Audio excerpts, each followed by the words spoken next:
Let us discuss the question for the esteemed panel. What happened to all of the Bears' momentum? Where did it go? Where did it go after that late touchdown by Caleb Williams?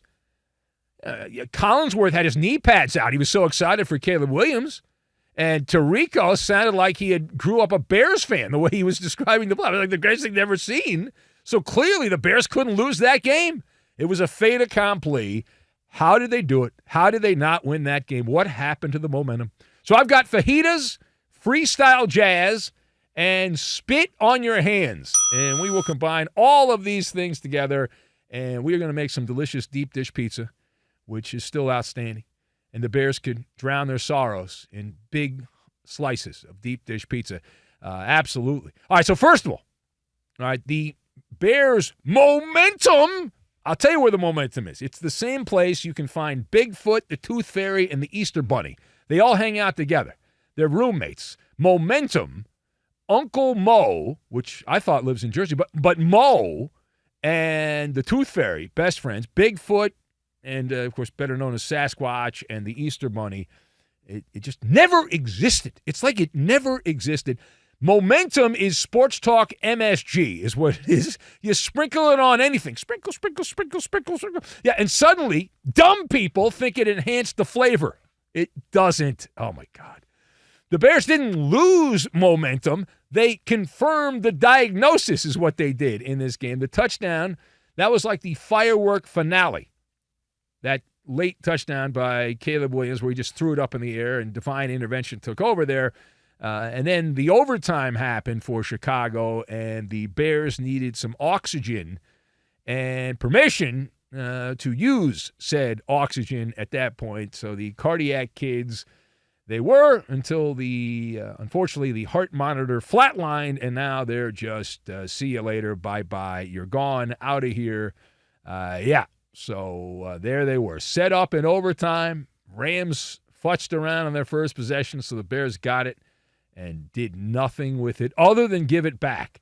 To the Rams and set them up there. So momentum, just one of those words that sportscasters like to use when they just want to explain. You can use it for anything. Momentum. I walked into the studio. I had momentum. Yeah. I walked down to the toilet. I took a one. I had a lot of momentum. And flushed the toilet. A lot of mo. Absolutely. Yes. Clearly.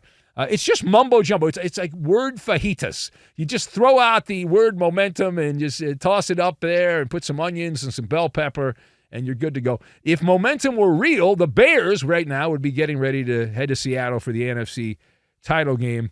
Alas, they're not. So Ben Johnson, it was all about the magical season for the Chicago Bears. So the Bears ought to go on Amazon Prime, Ben Johnson. And I think they still have some old Amazing Kreskin magic kits, and they can get one of those magic kits, Amazon Prime, have it delivered there, because they clearly need some more abracadabra, hocus pocus, and presto at Hallis Hall, because they ran out of tricks. Now, secondly, as for Caleb Williams, the man with the nicest fingernails in the NFL. So the circus throw that everyone was gaga for, he just ran back, did everything you're not supposed to do. Everything you're not supposed to do, he did. And for that particular play, it worked. And so he runs back, and everyone all excited about that. However, Williams ended this game with 3 interceptions.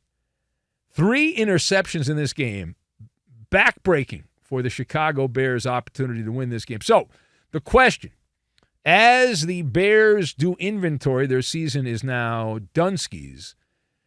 Is the glass half full or is the glass half empty on quarterback Caleb Williams at this particular point? So I'm not going to be totally Benny Brightside, but I'll be fair here. Listen, the glass for Caleb Williams is half full.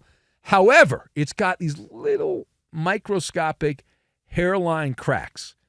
You can't even see them to the naked eye, but you put them under the Mallard microscope, and there's some hairline cracks there. And so the glass starting to sweat a little bit, and it's sitting on the table, but the table is built by a guy who just kind of eyeballed it and then shrugged. And and blamed the floor because it's not quite stable. So I just eyeballed it. Why didn't you follow the instructions? Well, I didn't need to follow the instructions. Caleb Williams didn't follow the instructions. There is no coach on God's green earth that tells you on a fourth down, you've got to have it play to run as far back as you possibly can and then just chuck the thing up in the air.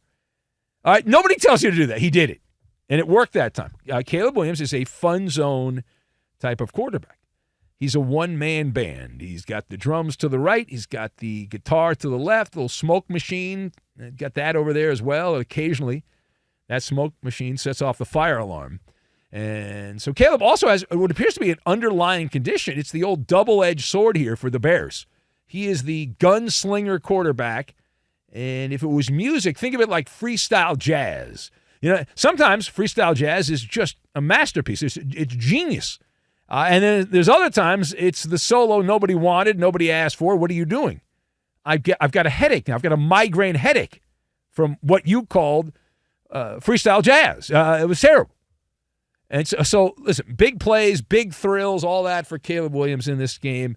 And the turnovers that make your fan base age like dog years watching this happen there. So no ifs, ands, or buts about it. It was reckless.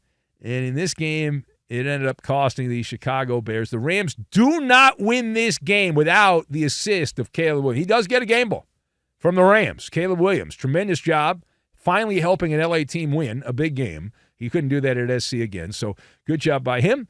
And the Chicago, if Caleb just kind of held on to it a little bit more, a little close to the vest, and they're getting ready to go to the Pacific Northwest, but the holster, he couldn't holster the cape. He had to use the cape, and he used the cape and all that. That's the deal. It's the old line. You, for better or worse, you take the good with the bad, and that's what the Bears are going to have to deal with Caleb Williams. The problem with the Bears I see is you've got Ben Johnson, who does things unorthodox, and you combine that with Caleb Williams. That does not seem like that's going to have a lot of success in the playoffs. One of those two guys is going to have to change. All right, going for it on fourth down. As often as the Bears did in short yardage situations, not being able to get that done. And so you buy the fireworks, and the Bears bought the fireworks. You can't complain when things start exploding. So the Bears like the fireworks of Ben Johnson, and they like Caleb Williams. I get it, but they had a big-time year by Bears standards. You got to tweak some things. The thingamajig needs to be moved around a little bit to the right in order for this to work. So, and again, the glass is half full. Glass is half full. And just don't lean on that table because the guy eyeballed it and put that thing together. I don't know that that's going to work. All right, now, final thought. On the Rams side of things, so L.A. wins a game at Soldier Field in a game played in icebox conditions without Matthew Stafford having a touchdown pass. The MVP this year did not have a touchdown pass against the Bears in that game. So the question is this: what message did the Sean McVay Rams send by winning at Soldier Field in Chicago? So it was a reminder. It was a refresher course. Rather simple here. These are not your daddy's Rams. These are not your granddaddy's Rams. No. This is not the old Ram tropes of years ago that these guys they're just doing Pilates on the beach and soy lattes and soft serve West Coast football. No. That was a knuckle sandwich they gave the Chicago Bears here. Lunch pail, spit on your hand kind of a win for the Rams in Chicago. And the only road team to win this weekend was the LA Rams.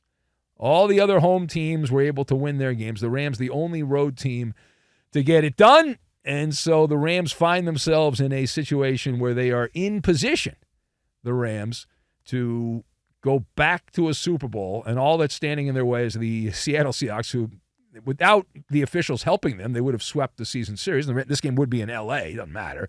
The officials had to send Puka Nacua a message in that game in Seattle, where, if you remember, they just handed the Seahawks the 2 points. Well, unbelievable. Still one of the most egregious calls in NFL history, and everyone just kind of forgets about that. It's like, well, we'll just give it to them. Well, they didn't get it. Well, that thing, it's fine. Yeah. All right. Anyway, so I went back and I checked my inbox because I wanted to make sure that I thought maybe I was having a dream. So I went back and I looked at my inbox and I was like, okay, so what were all those messages my friends in Chicago and the Bears fans were sending me? So I got a lot of these. The Rams are soft. That came up a lot on the inbox. They play in a dome. Well, it's kind of a faux dome. It's not a real dome. The NFL says it's not a dome. There's a roof on it, but it's open on the ends. So it's like everything else in LA, it's fake. It's a fake dome. They play also at Stafford is going to turn into a human popsicle. A lot of you told me that at Soldier Field. And the Rams can't win unless Stafford plays well. Well, that's a lie. So who goofed? I've got to know. Who goofed? I've got to know. Listen, was this a sizzle reel game for Matthew Stafford? No, it was not a sizzle reel game. There's no pirouette on the catwalk. You're not going to be doing that. No glamour shots. No posting on social media. It wasn't that kind of a day. It was not for Matthew Stafford. This was the Rams' defense. Even though the Bears had a bunch of yards, they didn't score a bunch of points. Like the Bears moved the ball between the 20s pretty well. The Rams' defense and the running game, physicality, punching the time card, getting it done, clocking out with a win. And now, again, one step away from the football version of the promised land here. And so as far as toughness, short yardage football. And there are old Chicago Bears players rolling over in graveyards because the Chicago Bears on short yardage oftentimes got pushed back by the LA Rams. How embarrassing is that for Ben Johnson and the Chicago Bears? The Bears needed a crowbar and still couldn't move the pile most of the time on short yardage. 3rd and 1, 4th down and 1. The Rams were able to bottle them up like expired hot sauce. It was great. Machismo, intestinal fortitude, all that stuff, making plays in key moments there, whatever it takes. And so the Rams win with grease under their fingernails. That's a grease under the fingernails type of win there in Chicago. It's rather embarrassing. It's cold weather. You're at home. You're playing a West Coast team. All that. Second road game in a row. Some of you idiots think they travel by stagecoach and not luxury chartered flights and police-escorted buses and stay at 5-star hotels. But I digress. So the Rams get it done, and the Bears now go back and get ready for the NFL draft in Pittsburgh in less than 100 days. It is the Ben Maller Show. If you'd like to comment on any of this, you